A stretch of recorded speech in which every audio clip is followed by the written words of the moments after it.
Okay. Good evening, Boeing Company. We are a dynamic alliance consulting firm, and today we'll be giving you an analysis over your company. My name is Alicia LaCour, and my colleagues are Brianna Hall, Shakana Escort, Safari Thompson, and Alec Jackson. To begin, we'll give you an industry analysis. You guys operate under an aircraft engine and parts manufacturing industry, which is broken down into three major segments. The largest being aircraft at 62.7%. The next largest is aircraft engines and their engine parts at 19.4%. And the smallest is auxiliary equipment at 17.9%. This is a $231.5 billion industry with an expected annual growth rate of 2.8%. In total, the industry brings in about 12 billion in revenue with a 5.2 profit margin.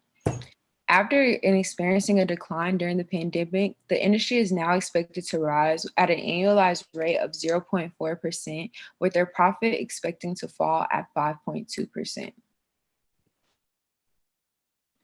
I'll now give you an overview of your company, which is an aerospace firm that operates under four segments. The first being commercial airplanes, which develops, produces, and markets commercial jet aircrafts and provides fleet support services. The next is global services, which provides services to commercial and defense customers. The third is a defense, space, and security segment, which is engaged in the research, development, production, and modification of manned and unmanned military aircraft. And the final one is Boeing Capital, which consists of the equipment under operating and finance leases, notes, and other things that can be held for sale.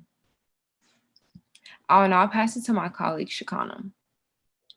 Here I will be giving you guys an overview of your industry analysis. As you can see, I have a chart here that shows your competitors as well as yourself. So as you can see, your competitors have a larger market share than you at 31.2%. And this is because Raytheon Technology has recently merged with United Technologies Corporation. And in 2020, the two combined companies, they were able to generate 65.6 billion in revenue from its global operations. In more recent years, increased domestic and foreign demand led to higher missile sales. And then also they weren't really impacted due to COVID-19. And this was because of the government funding and sustained demand for defense production. And so now we have you guys, which has a market share of 24.8%. And so the reason why your market share isn't as big as Raytheon's market share is because you guys are dealing with heavy backlash due to your commercial 737 plane crash. And so pretty much what happened is it forced to shift resources towards fixing popular commercial planes and resume its manufacturing and selling. And due to that, it suffered as a whole from ongoing investigations into the 737 MAX program, and then it led to declining in profit. And so now your the third company, which is Lockheed Martin, has a 15.7% market share. And so the reason why Lockheed is falling last is due to their satellite programs, which amount of the majority of its diverse revenue, and it's actually excluded from the industry. Now I will be talking about your shareholder concentration. So as you can see, majority of your shares is in North America with 46.3%. Second in Europe with 3.1%, and lastly in Asia with 0.8%. Now I will be passing it to my colleague Safari, in which she will talk to you about your stock performance. So when looking at you all stock performance, you see when looking at it for the year to date, you'll look at it and you'll see just before the month of May, in April, Boeing posted a $561 million loss, but sees an inflation in the industry.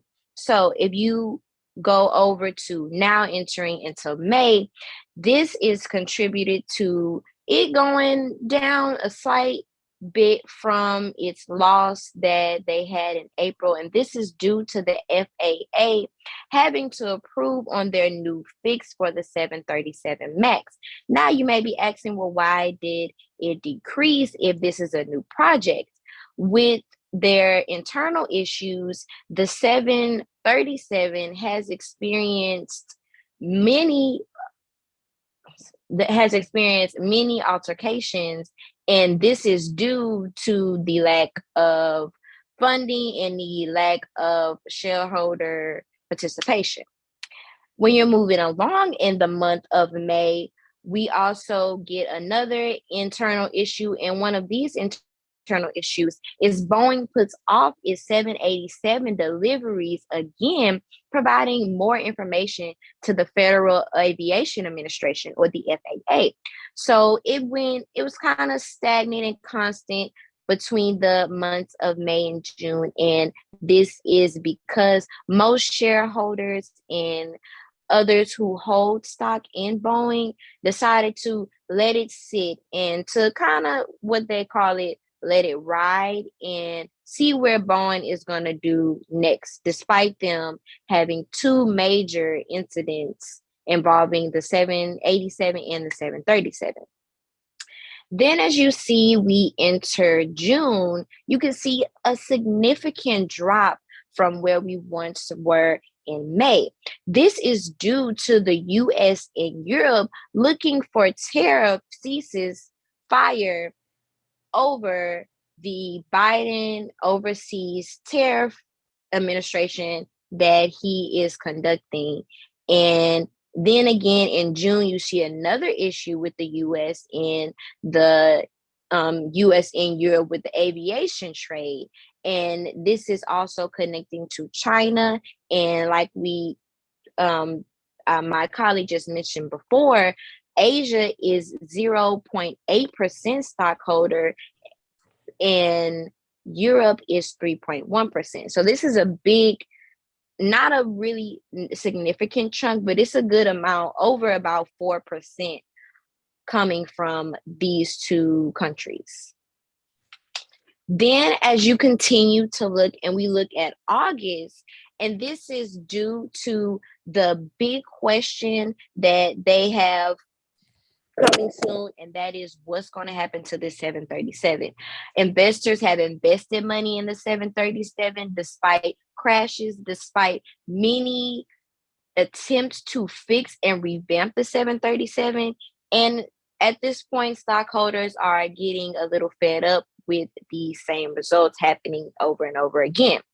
Then, as you see, right before we had that big drop in between the months of July and August, in July, the FAA tells the airlines to inspect their 737s. So now we're converting back to what's been going on in recent months, dealing with this 737, which has now reached its way into commercial airlines such as American Airlines and Spirit and United. And they are actually being held up for questioning, are these aircraft safe for commercial travel?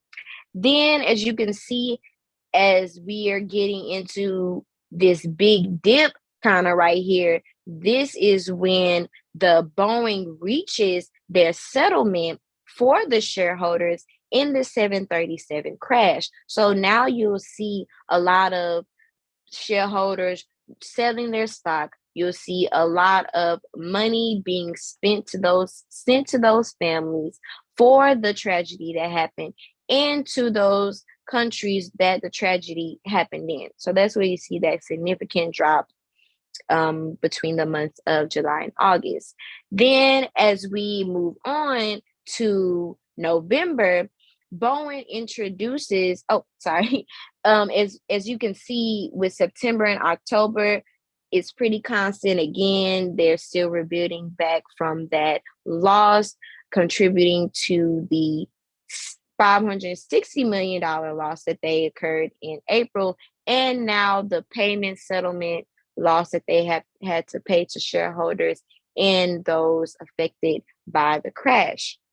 So then as you move into November, we see kind of a slight decline, but not too much. And this is due to the new satellite that Boeing hopes to launch into space and hope to compete with other agent other spacecraft industries in getting their satellite in space and orbiting space.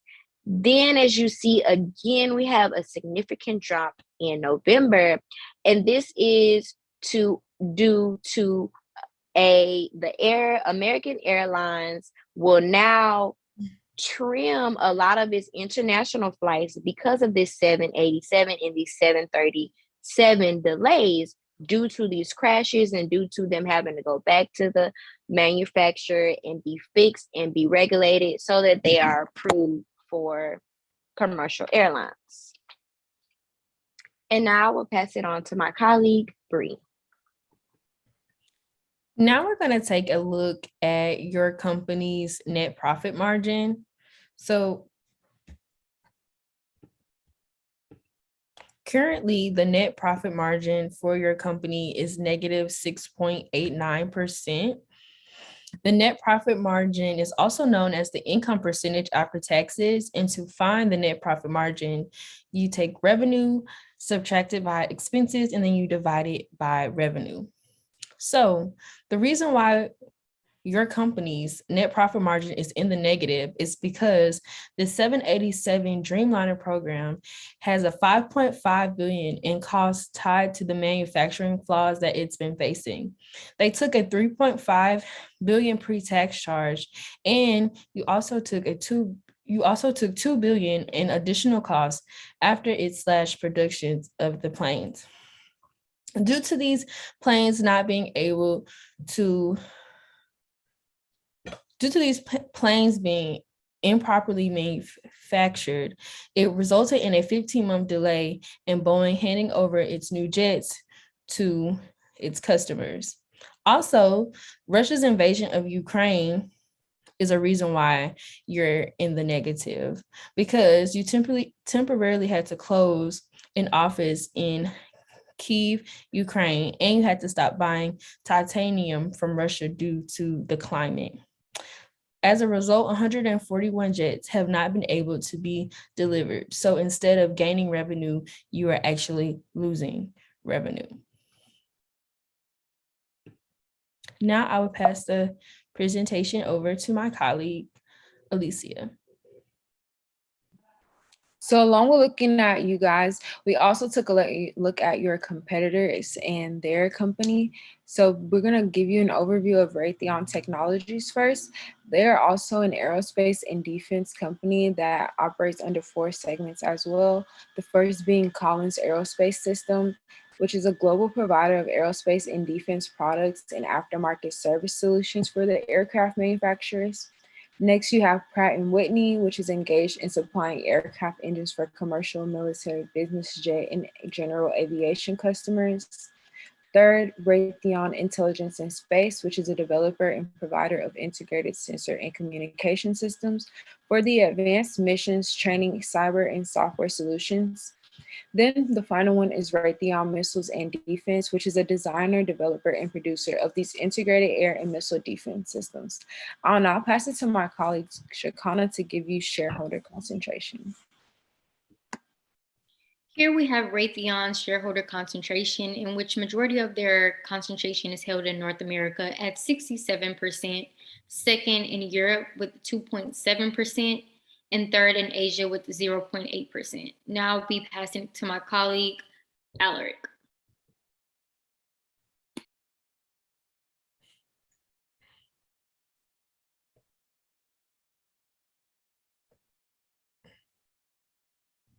Today I will be talking about the Raytheon stock performance. So from the end of January to February, the aerospace and defense company reported a 4th quarter profit that beat expectations, but the revenue fell short. From the end of November to December, the stock went down, due to the decline in the defense contracts. And then from late February to early March, Russia's invasion on Ukraine helped the defense stocks rise up. And now I'll pass to my colleague, Bree. Now we're going to take a look at Boeing's net profit margin in comparison to its competitor, Raytheon Technology. So Raytheon's Technology's net profit margin is 6.44%, and Boeing's net profit margin is negative 6.89%. So it allows us to pose the question of why is Raytheon at a better standpoint than Boeing when they're in the same industry? Well, Raytheon's missiles and defense had a third quarter 2021 adjusted sales of $3.9 billion, up 7% versus the prior year. There was also an increase that was driven by growth on an international national advanced surface-to-air missile system program and on the advanced medium-range air-to-air missile program. Also, with COVID and the pandemic tension starting to decrease, there was an increase in commercial sales due to more shop visits, related spare part sales, and commercial engine deliveries driven by the recovery in commercial air traffic. Now I will pass the presentation over to my colleague, Alicia. So along with the research that Brianna just stated, we have also discovered that Raytheon Technology also has a higher net profit margin because they completed their RTX merger, which brought them to over $1 billion in revenue. They also was able to complete this 2 years ahead of their planned schedule, which allowed them to give it to their consumers and other businesses a lot faster than expected, which raised their revenue a lot faster than expected as well. And lastly, we also discovered that the president of Raytheon has also recently signed a bipartisan defense authorization bill into law, which bought them at about $740 billion.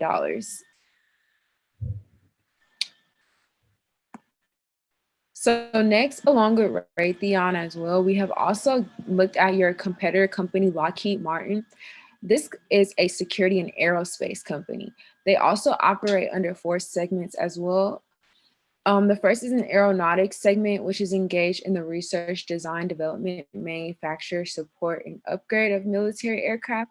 Next, you have a space segment, which is engaged in the research and development, design, engineering, and production of satellites, missile systems, and space transportation. Then you have a missile and fire control segment, which provides missile and air defense systems, fire control systems, manned and unmanned ground vehicles, and management solutions for companies. Then you have a rotary emission system segment, and they design, manufacture, and service support services for military and commercial helicopters, ships, sea and land-based missile defense systems, radar systems, and other combat things as well. I will now be passing it to my colleague, Shikana. Here we also have an overview of the shareholder concentration for Lockheed Martin, in which majority of their shares are in North America at 69%. Following is Europe with 3.9%. After is Asia with 0.8%. And lastly is Australia with 0.2%. Now I'll be passing it to my colleague, Alaric.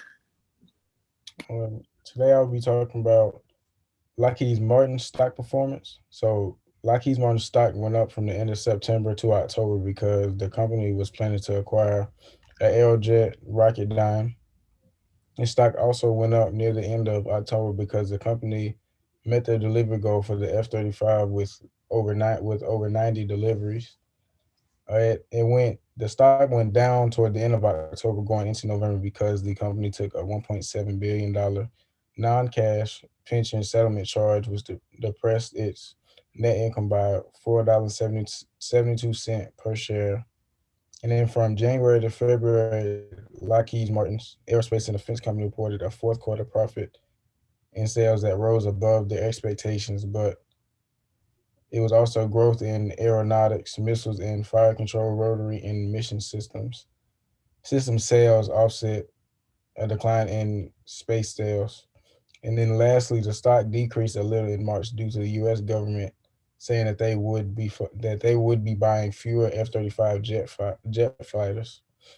And I would pass to my colleague, Bree.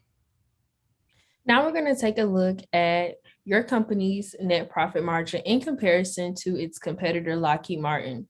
As you can see,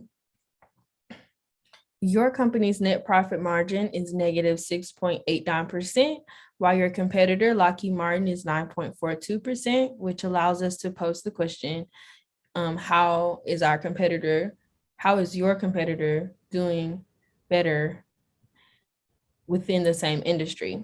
So recently, Lockheed Martin called off its planned $4.4 billion acquisition of Aerojet Rocketdyne Holdings. So that was revenue that they end up not spending. And then also Russia's invading Ukraine opened new markets to Lockheed Martin's flagship F-35 Joint Strike Fighter. And Germany came on board as a customer in recent weeks, allowing more revenue to be made. Now I will pass the presentation over to my colleague, Alicia. So Lockheed Martin has also found different ways to increase their revenue, starting with the fact that they have now been investing $7 billion into dividends and share repurchases. So this has increased their revenue tremendously. On top of this, they have also invested into aircraft competitions, which has been bringing in some additional money. And they have now also created an emerging hypersonic technology, which is something that a lot of the other companies in this industry have not taken initiative on doing yet. So this is going to bring them some new customers and business opportunities. I will now be passing it over to my colleague, Alaric.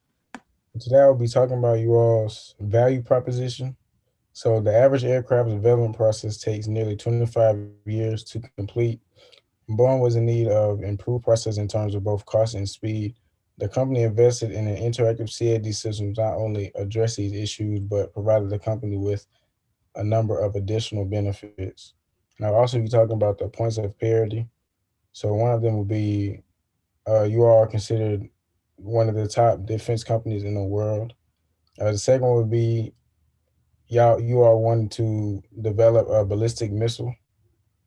And the third one would be your facilities are all located here in the United States. And then for points of difference, you all's company has one of the largest have one of the largest revenues out of all your competitors. Boeing, well, you all are a more commercial-based company. And then lastly, you all have a larger allowance rate, which is 4% more than any of your competitors. And I'll pass to my colleague, Shakana. Now what we will do is we'll take a look at your social media strategy. After researching your company, we have noticed that your company's social media strategy is centered around brand awareness. So now what we'll do is we'll give you an overview of your social media strengths and your social media weaknesses, as well as your content strengths and weaknesses. And then we'll then go on to give you your recommendations. So as you can see right here in my screenshots, I have my first screenshot is an example of your content strategy in which you use. So as you can see, the top photo is the top picture is a actual photo content, while the bottom picture is a video content. As you guys see in the first photo, you are receiving more engagement in regards to you are receiving less engagement in regards to your photo content versus your video content. And so what we have noticed is that majority of your engagement is coming from your content type, which is your video content. And so you guys have decided to produce more video content so that you are able to shine the light on manufacturing issues, as well as reduce losing that brand trust that you guys have.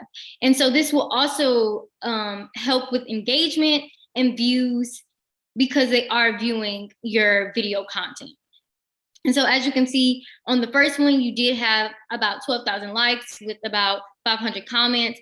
And on the second one, you did have over 100,000 likes with about 1,300 comments. So my second screenshot is actually a screenshot of you guys actually utilizing Instagram as your social media platform. And so utilizing Instagram as a business to business company, actually what it does is it helps you guys to connect with other companies, right? No matter what stage you are in as far as development goes, this helps you drive brand awareness, boost sales, as well as build and track audience engagement.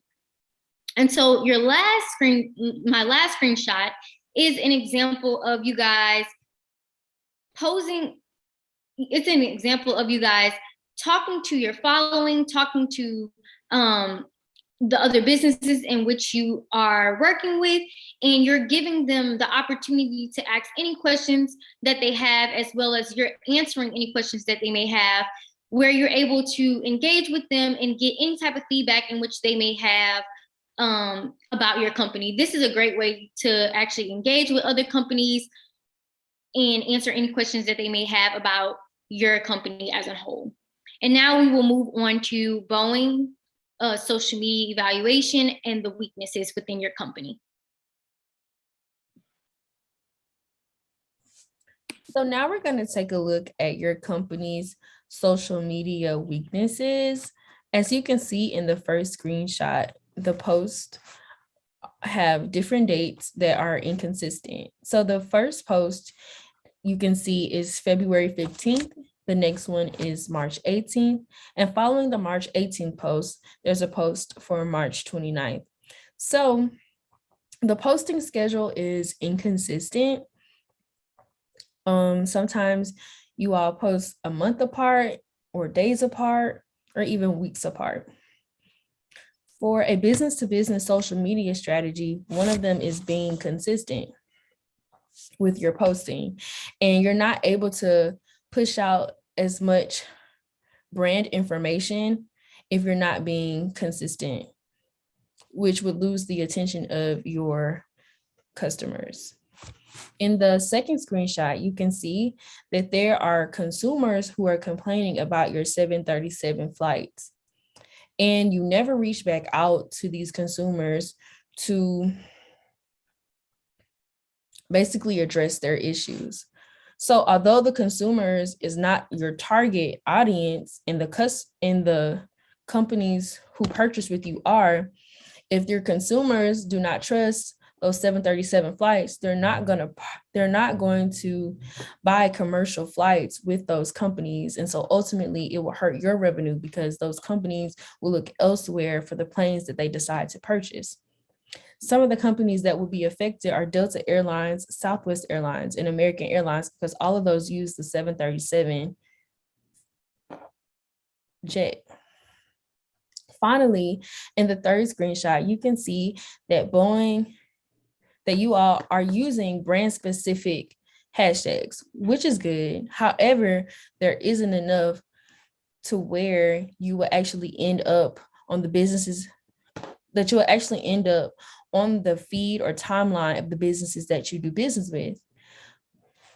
According to HubSpot, to have an effective post that will receive a lot of engagement, you need to provide at least 7 hashtags, hidden hashtags in your caption. And any company that has over 100K on Instagram has to utilize those hashtags to make sure that their content will pop up on people's feeds. Now I will pass the presentation over to my colleague, Safari. So what you all do a great job at doing is making everything easy and accessible for your followers. You make it easy for followers, consumers, shareholders, and businesses to view what you all have on your social media. You have it clearly explained out, clearly laid out, and you explain it very well. You categorize your certain highlights as well as shops so consumers and followers can purchase with you all on COVID-19 guidelines and regulations, on air shows, and on manufacturing equipment and other posts and videos that followers and consumers might like to see. You all also do a great job with hashtags. And with hashtag strategy, there are 5 main points. So the first point is the purpose, and you all do a great job of identifying what is the purpose for this post. You do a great job of showing that in the tagline. The message, you show a great deal of dedication and detail when you craft out a great message for your viewers and followers to read. Not something too long and not something too short. Something that'll get the attention of the followers or consumers. The next step is content. What are you all producing? What are you all putting out there? And this is a great example of, again, if you direct back to the second shot, you'll see the content includes a purpose, and that purpose is to show you that they're going to be donating to the awareness for the 737, then the message that they're showing, and then also the content they're adding, the people that should be added, they're linking the certain articles and videos that they use so that if consumers want to do their own personal research, they can. And it's very easy to access the information because it's right on you all's homepage. Then the last step before you get to your hashtag is engagement. You want keywords and phrases that are popular right now and that can grab the attention of your viewers.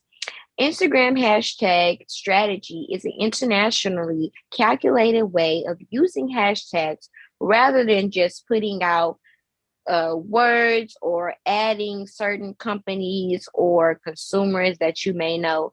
And Forbes says a good source of hashtag or a good amount of hashtags is between 8 and 15. So we don't want to do too little, but we want to do enough to where if out of those 15, if only 5 of them are relevant to what's going on right now, they'll still be redirected back to our page.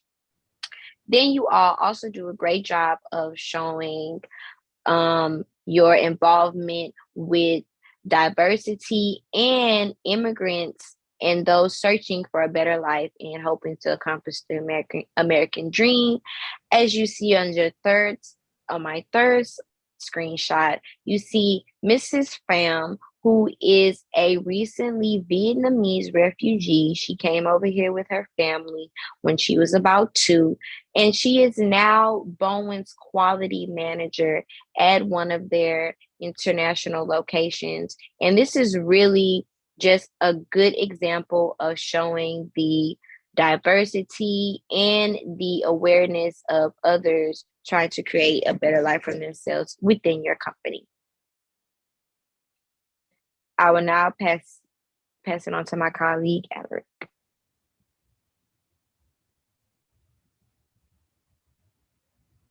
Next slide. Today I'll be talking about you all's content weaknesses. So in the first screenshot, it shows that you are trying to target certain minorities, but you're not trying to target all the minorities, which it wouldn't be a good look on the company if y'all are just trying to target one minority instead of all of them, if you're trying to be a more diverse company. So you'll want to deal with all different ethnicities and races. And then another weakness that I found is that you all have a kind of a broken culture among the employees, well, with the senior employees along with the regular employees. And they really don't have a regard for anyone, I should say, they don't have regard for any rules that are in place, and it causes tension in the workplace, and it just isn't a good look for the Boeing brand or company. And then another weakness I found was that you all don't do commercials very often, but in the future you should try and get a celebrity or an influencer to promote your products to sell to sell to the different customers or consumers who are trying to purchase your products. And I'll pass to my colleague, Alicia. So after we have analyzed you guys' strengths and weaknesses of your content and social media strategies, we have now come up with some recommendations that the company can utilize. For social media, we believe that you can work on creating customer relationship management. Boeing needs to get comfortable with acknowledging their partners' questions. This will help them add more value to their relationship. As you guys are exploring more into creating video content, this can be useful as you can now create more content that is informative to these businesses and partners through videos. Next, implement a customer reference program. You guys are an aerospace company, so you can start making videos and maybe even written reactions or reviews of the people who actually operate your aircrafts. This will give your consumers and other businesses an inside look at what the company actually does and the feelings about what happens on the inside. Next, we have find new relationship marketing activities.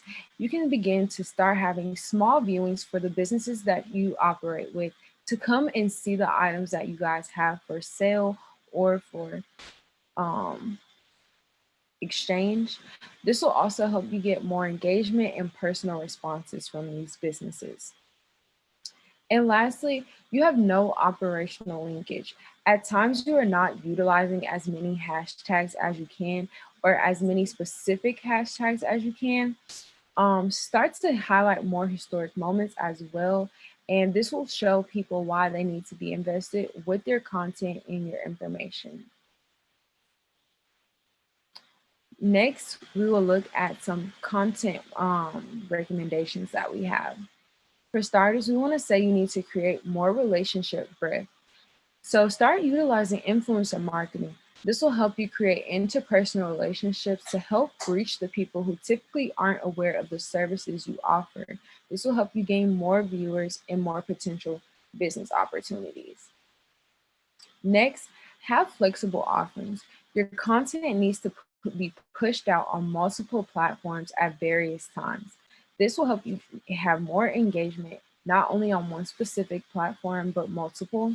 If you want to start utilizing some in-person content as well, start by doing some community outreach projects, such as maybe visiting small schools or just community things that are in the area.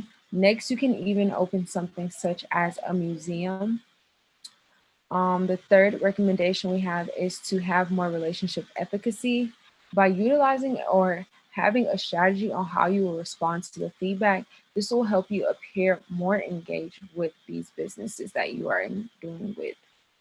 And finally, implement a financial RM program. The company can start to produce behind the scenes video content for paid subscribers, which will help bring in additional revenue. For my personal reflection, I would like to say that I realize that these are a lot of major aerospace companies, and I think that they are not utilizing as many revenue outlets as they can. When we look at companies such as NASA, they have outlets such as museums or outlets where people who are interested in those type of things or interested in doing business with NASA are able to come in and actually view their products. I think Boeing, even Raytheon and Lockheed can start to take heed and action into this to produce additional revenue for their companies.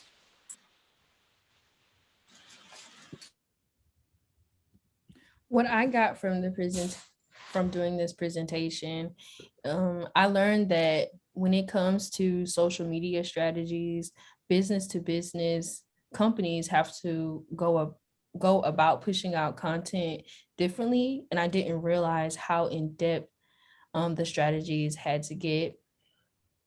And I also realized, depending on what the company pushes out, affects not only themselves, but also the companies that they sell their planes to.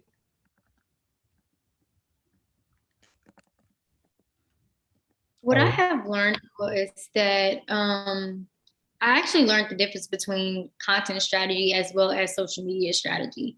Also, as a consultant, I also learned how in depth you really have to know a company to be able to really evaluate that company and then offer recommendations to then help that company. So that's what I learned, and it was a great experience. Now I'll be passing it to my colleague Alaric. The thing that I learned was that Boeing is one of the highest defense company in the U.S. out of Lockheed and Raytheon, and Boeing also has a larger allowance rate than Raytheon and Lockheed. I pass to my colleague Safari. One of the things that I learned is about hashtag strategy, and that the right hashtags to the right audience and with the right content can generate lots of revenue and traffic to your social media sites or your website.